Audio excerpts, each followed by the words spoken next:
புற்றுநோயால் பாதிக்கப்பட்டு தனியார் மருத்துவமனையில் சிகிச்சை பெற்று வந்த தமிழக அமைச்சர் சோ கருப்பசாமி சிகிச்சை பலனின்றி மரணமடைந்தார். தமிழக அமைச்சரவையில் கால்நடை, பால் மற்றும் பால்வள மேம்பாட்டுத்துறை அமைச்சராக இருந்த அமைச்சர் சோ கருப்பசாமி மரணமடைந்தார். கடந்த சில மாதங்களாக புற்றுநோயால் பாதிக்கப்பட்டு சென்னையில் உள்ள தனியார் மருத்துவமனையில் சிகிச்சை பெற்று வந்த கருப்பசாமி சிகிச்சை பலனின்றி உயிரிழந்தார். அவரது உடலுக்கு முதல்வர் ஜெயலலிதா, அமைச்சர்கள், கட்சி நிர்வாகிகள் அஞ்சலி செலுத்தினர். கருப்பசாமியின் உடல் சங்கரன்கோயில் அருகே உள்ள அவரது சொந்த ஊரான புளியம்பட்டிக்கு எடுத்துச் செல்லப்பட்டது. ஞாயிறன்று இறுதிச் சடங்குகள் நடக்கின்றன.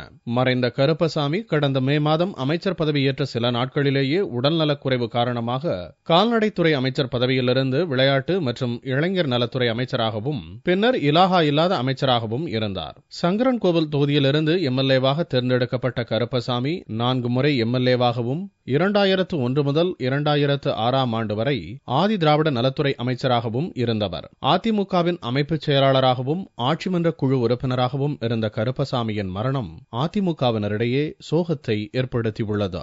முன்னதாக சட்டசபை உறுப்பினர் பதவியேற்க வந்த திருச்சி மேற்கு தொகுதியின் எம்எல்ஏவும் அமைச்சருமான மரியம் பிச்சை சாலை விபத்தில் சிக்கி உயிரிழந்தார். அதிமுக ஆட்சி பொறுப்பேற்ற 6 மாதத்திற்குள் 2 அமைச்சர்கள் மரணமடைந்துள்ளது அதிமுகவினருக்கு பெரும் இழப்பை ஏற்படுத்தியுள்ளது. மரணமடைந்த அமைச்சர் கருப்பசாமிக்கு மனைவி மற்றும் ஒரு மகன், மகள் உள்ளனர்.